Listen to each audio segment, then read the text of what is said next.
उत्तर भारतात प्रमुख पीक आहे भात म्हणजे समावर.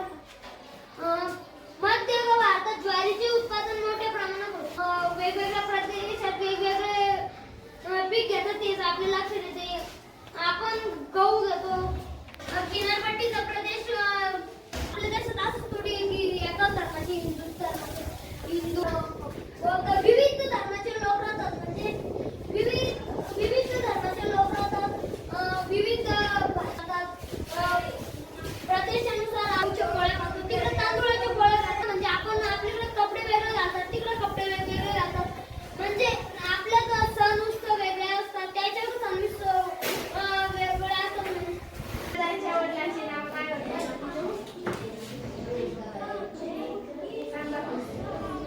शहाजीराजे. महाराजांच्या आईचे नाव काय होते?